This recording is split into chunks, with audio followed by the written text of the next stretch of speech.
New Overwatch games, ladies and gentlemen. Yes, let's talk about this. So, J. Allen Brack, who is the current CEO of Blizzard, he's the big head honcho. He's the man who took over the reins from Mike Morhaime last year. Well, he's come out and done an interview with Game Informer, and he dropped some bits of information. So, let's discuss this because it's quite funky. All right, guys, welcome to the channel. I am Stylosa, and remember, do your civic duty. Overwatch World Cup. This is my World Cup hat. I'm going to put it on. There we go. Voting is live right now. Go and click the link in the video description. Vote for your country's committee. Do your part. It's wonderful. Okay, all right. Let's get stuck into this. So, I made a video a couple of weeks ago where we spoke about this because there was little hints and tidbits that came out in a earnings report for Activision Blizzard based on what they're going to do with their current game franchises and where game development is going. So the interesting thing to us here is there's actually quite a bit of Overwatch related news. All right, so let's do this. Awesome. Also, I'm trying a new method here. This is actually live right now, so there's no editing beyond the thing. I'm just actually recording this right now, so it's going to be actually incredible. It's totally going to fall apart and break, ladies and gentlemen. You've got my word there. All right, so let's take a look at this. So this is Game Informer. They do an interview with J. Allen Brack. All right, cool. Okay, question is, what does he say here and what the hell relates to us? So there's a bit of introduction here and he's like, yeah, you know, tell us what everything's like. It's cool, it's fine. Previously, your main focus was World of Warcraft, you know, blah, blah, blah. And he's like, oh, yeah, man, I love all the Blizzard games because I'm going to say that because I'm the president of Blizzard. I'm not going to go, well, I don't really like that Diablo game. You're just not going to say that, are you, right? So a bit of spiel, whatever, we don't care. And then he said, Game Informer say, what do you think you bring to leadership at Blizzard that's different than Mike Morhaime? So then there's a bit of waxing lyrical about the magic of Mike Morhaime and how he was a legend. I mean, I never met, no, I did meet Mike, actually. Yeah, I met Mike twice.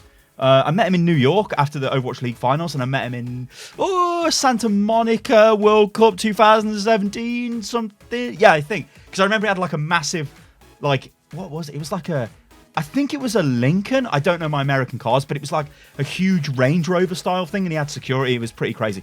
But from what people have said about Mike, they say he was like the anti-CEO. So he wasn't this like money man or like this high pressure boss. He just wanted people to have a good time working at Blizzard and make genuinely good stuff. And, you know, there's a lot of speculation that's why he was pushed out of the company, if indeed he was. And I don't think we'll ever know the story there with Mike Morhaime.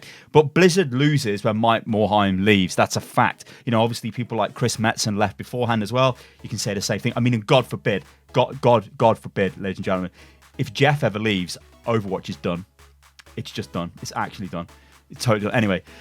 Let's not talk about that. Oh, God. Because there's current speculation that a bunch of high-level people are going to leave Blizzard, but we think they're from the esports team. But that's for another time, another discussion. This is about Overwatch and where future games are going to come from. So, yeah, then this is where it gets interesting. So Game Informer say, when you talk about refocusing on games when you're working on development, I know you've mentioned console and mobile as ways that you could reach, that you could expand reach. Now, we all remember, don't you guys have phones from BlizzCon last year? It's actually infamous, right? Worst BlizzCon ever, although the best one for me because of the Overwatch World Cup. But still the worst ever for everybody else. Literally the worst. And like this is where he kind of says, yeah, you know, we're not actually just going to make mobile games. So he says, one of the things that I think has been lost in that question that you just articulated is we're not going to become a mobile-only company. We are PC. We have strong roots in console from the very early days, but we've been primarily a PC developer for a very long time, and that's not going to change. You know, a lot of us are very big fans, and I've had the PC as our most favorite platform, and so PC is going to continue to be a huge part of Blizzard. Console has been a huge part in the recent Blizzard history with Diablo and Overwatch, and now Diablo Switch coming out as well. We think those are great platforms for those games and yada, yada, yada. So that's him saying, look, we're not just going to make mobile games, because this is the danger, right? If Overwatch is going to get new games in its franchise, in its IP, in its world, it's going to be a bloody mobile game, innit? I just know it. And if it is, I'm just going to lose it. I'm going to be like, no, I do not play games on my phone. I do not play games on my phone. That's that rant out of the way. Some of you guys might, and I guess like for some stuff like travel, yeah, but then again, I just play my Switch, right? Anyway, whatever. Right, so then he goes on to say, but wait a minute, because mobile is a frigging huge platform, and we can make an incredible amount of money on this. Like, everybody bashes Diablo Immortal, and I didn't think it was too bad when I played it at BlizzCon, but it's not a game that I'm going to play. But that game's going to be huge in China, and it's going to make tons of money. So it will be a massive success. So we'll see more of that. That's just a fact. All right, so then he goes on to say this. Mobile is a huge gaming platform. It is the largest gaming platform in the world, so we can create some authentic, cool Blizzard experiences on that device. We think we can. We think it can be very cool. I'm excited to talk about and see a lot of how Diablo Immortal goes and how the fans react to it. Well, the fans have already reacted to Diablo Immortal, but it doesn't matter because they're not the target audience for this, right? They just literally are not the target audience. And people who actually play the game and then decide what the right next move is on our mobile future. But we think the franchises, the characters, and the worlds that we have, we want to see them in a lot of places. We want to see them on mobile. We had a Warcraft film already. We'd like to see more. We'd like to get books and comics and different kinds of things that we've done. It makes me think that the franchises are large enough and worthy enough to be experienced by more. Right, okay. Now, the Warcraft film was pretty much trashed by, like, WoW players at the time, but did massive in China. So actually it was a success, right? I thought it was okay, but I wasn't playing World of Warcraft, so I had no idea of the lore. It just was like a generic fantasy film to me, and it was okay. And it also had the guy from the Vikings. Oh my God, what's his name? The main guy who dies. Spoiler. That guy, anyway, was in it, so that's why I watched it. But I mean, give us an Overwatch film. Give us, like, we get Overwatch comics, but we don't really get anything substantial. We don't really get books. Like, I'd buy Overwatch books if it had good lore, right, and read them. But, like, there's nothing. It makes me sad. Okay, so this is where we start getting funky. So he says, I wouldn't be doing my job if I didn't bring up the fact that the play the... Shit. Please don't demonetize me, YouTube. Please, no. Out of World of Warcraft Battle Pet mobile game, you have the assets. All right, so that's a question. You're gonna make that, whatever. And they say we've talked about it for years, and there's a little bit of kind of a weird thing like, hey, do you want that the way you play Battle Pets on the PC? I mean, we don't really care about this, to be honest. It's a World of Warcraft reference. Let's carry on. Okay, so Blizzard spent a lot of time in esports and definitely investing in it in the last few years with the venue, Overwatch League, and all of this stuff. So this actually, we'll go over this, just see what he says about this. So he says, great question. You know, we think of esports as part of the product, part of the game experience. It's a way to engage as a fan with the game when you're not playing. And it is, but currently Overwatch esports is so disconnected from what we actually play, and the ladder is a mess, competitive is a disgrace. So we are like, it's not really, it doesn't really relate. That's the problem with Overwatch League. Holy shit. There is a huge spider on the wall. What the? I'm not even going to edit this out, but I mean, there is literally a tarantula or something on the wall up there. I'm probably going to die. What the hell is that? All right, anyway, so I carry on. Where the hell was I? I'm going to get killed. I'm literally going to get killed. Oh dear. Okay, similar to kind of a lot of those other things that we're talking about, whether it be linear media or books or comics or things like that, there is another way to experience our games. In a case of something like Overwatch, and I'm a big believer in esports and kind of what the future is, the thing I did after BlizzCon last year was watch all of the esports that I wasn't able to see during the show. I'm a huge fan of esports. I'm a huge believer. Okay, whatever, right? So this is just like, he's not going to say he doesn't like esports because he's the goddamn president of Blizzard, so whatever. He likes esports, it's great. This is what we care about, so Overwatch League. In the case of Overwatch League, that's been a big investment for Blizzard, it has, and for the teams as well, believe you me. It's been a big focus to try to really do something that's never been done before, create a league, like a sporting league with a lot of parallels to real traditional sports, but in the esports environment, and have city-based competitions and local competitions around. Essentially a game that's played over the internet. And to do that globally, we're super impressed and proud of how last season went. This season is already even larger than last season, so we've added more teams. Okay, whatever. So then they say the Overwatch homestand was interesting. Fine. And then he says, yeah, Overwatch homestand. This was the Dallas event. This was the first like home event. Was just 2 weeks ago. And we've got one planned later this year. I think that's the Atlanta one. No, there's the Atlanta one and the Valiant one, right? So there's two. Or am I just off my head? I'm sure there's two. We've got one planned later this year. And I'm a big believer that I think the current generation is growing. They're growing up streaming from day one. It's growing with tablets. And yeah, so, okay, whatever. They like esports. Let's give them more esports. Okay, so a decent question here. So they say, does that mean you make gameplay decisions based around watchability? I'll use WoW as an example. Hey, we're not going to make changes to a class based on what happened in Mythic Plus at the Invitational, and then something like Outlaws. I mean, this is like, I don't particularly understand what they're talking about here, but they're talking about, do you make changes to the game based off what the pros are doing and all that stuff? And I think we'll just skip through this. So he just basically says, yeah, whatever, yeah, it's fine.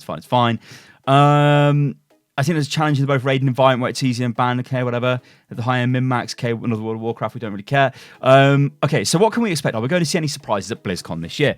I mean, that is your bread and butter, obviously. And last year, I feel fans, perhaps I'm speaking out of turn, may have been left a little bit disappointed. No shit. They were. And I'm totally demonetized. And that thing is now over there. I have no idea what that spider is, but it's big and it's moving fast. And this is the UK. We don't have big spiders. This is actually terrible. Terrifying, rather. Okay, all right. Okay, so he said, that's true. We've experimented with different kind of BlizzCon thing. Okay, we've had years. Listen, you don't put on a BlizzCon and go, mobile games, our major announcement, to a PC bloody gaming audience and also a console audience. You're stupid if you do that. Whoever approved that is silly. There you go. Right. Okay, we'll have a BlizzCon whenever we have something specific to announce. That was the original philosophy, fair enough. And then we had gone several years in a row and then said, hey, we don't have anything to announce, let's not do one this year. And that did not go very well for fan reactions. Okay, hey, now we need to do BlizzCons every year, and that means sometimes there's going to be, huge amounts of announcements, and sometimes there won't. Okay, fine. I think there's a lot of lessons for us, specifically last year, to learn in terms of how to make a BlizzCon experience even better. So no details, obviously. I don't know what we're going to talk about at BlizzCon yet.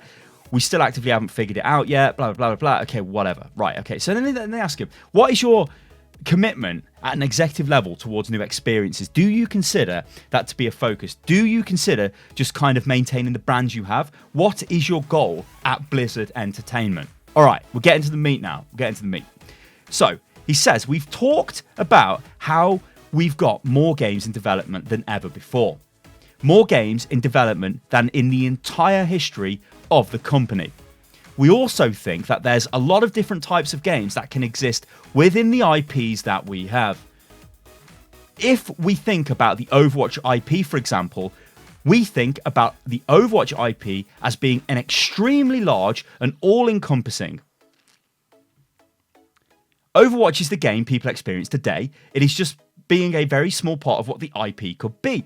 We've seen it with Warcraft starting out as a real-time strategy game, having a massive MMO, having Hearthstone. There's been other projects, blah, blah, blah, blah, blah, blah, blah.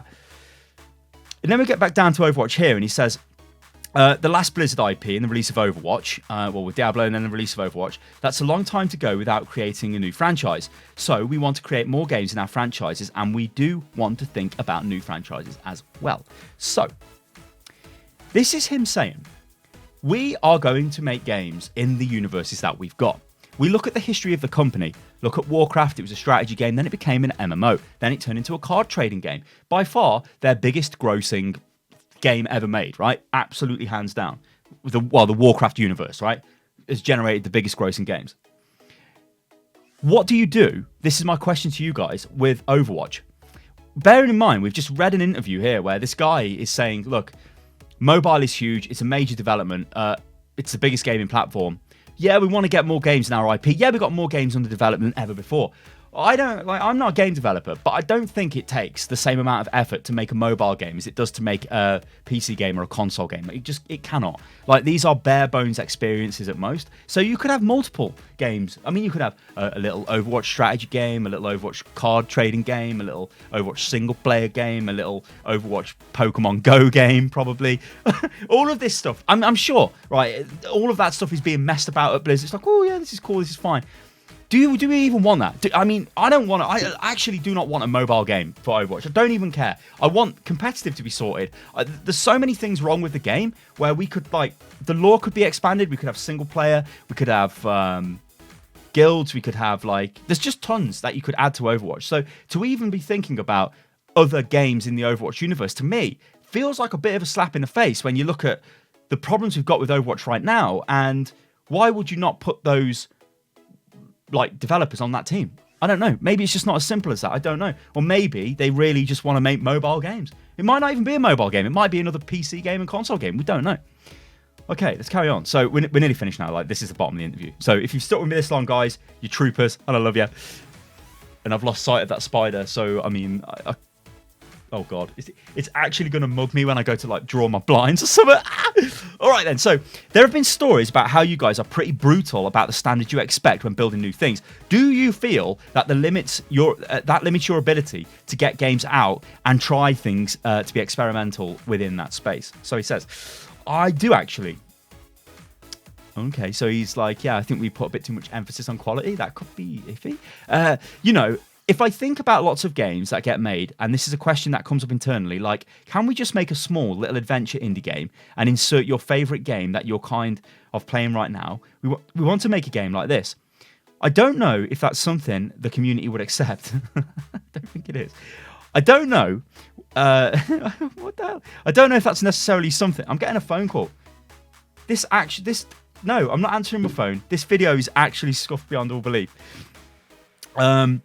I think about what Blizzard experience is, and so it does limit us to think.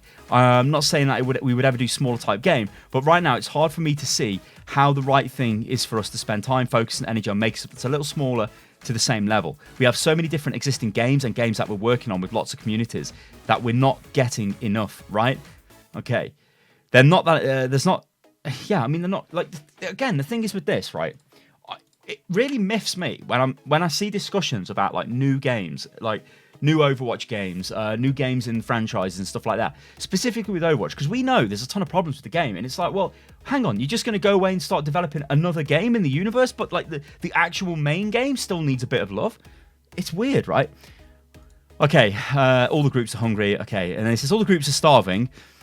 And how do you think about feeding everyone? Absolutely. And so if you think about one of our biggest games that we have now, but kind of got a lukewarm reception when it started, that was Hearthstone. Us releasing a collectible card game, people were kind of like, why are you wasting your time on this? You have all these other things you could be doing that I want. Now, it's obviously grown to be a huge franchise in and of its own right, and so I could be more proud of what the team has accomplished there. But I think we want to be able to see how the game and the game we're going to play is right. So, the reason why I wanted to make this video is it does give insight into the top level of Blizzard. It tells us that they are working on a lot of games. We knew that. It also tells us that developing games in their current franchises is a priority. Now, me as an Overwatch fan and a very avid Overwatch player, and all you guys watching this video, I can't help but think that I don't really, like, if they, like, let's say, take BlizzCon, for example. If we roll into BlizzCon and we've still got issues with competitive, we've still got a lot of issues with the game, you know, I still think competitive's issue is you can do what you like, kind of, to be honest, and like it's not really about winning. There isn't really any structure, so you can just do what you like. You know, you could be like, I'm going to play Hammond now, but Hammond might not work, and who cares? I'm just going to do it anyway. Like, there's all these issues, and if we roll into BlizzCon and they're still there, and then they go, but by the way, guys, Overwatch Mobile, you'd be like, or like an Overwatch Switch version of the game, you'd be like, oh, why? Like, fix the game. Like, but then again, like J. Allen Brack says there in the interview, Hearthstone was a game that came out and people were like, well, why? Now that was actually turned into a huge game. Now I know currently it's got issues and loads of stuff with it, namely how expensive it actually is to play. But I don't know, like, you guys let me know in the comments below. What do you think here? Like, what games do you think we're going to see in the Overwatch universe in the next few years? If one was to be announced at BlizzCon, what would you like to see? Would it, like, you know, maybe a single player? You know, I think, to be honest, I just would like to see like an Overwatch expansion or something that is just plugged into the main game, not extra stuff, not different games and all of that. I don't know. Let me know, guys. All right, guys, I'm in Stylosa, this is Unit Lost. Thank you for watching the video. I'm now going to get killed by a spider, so I'll catch you on the next one. Toodaloo.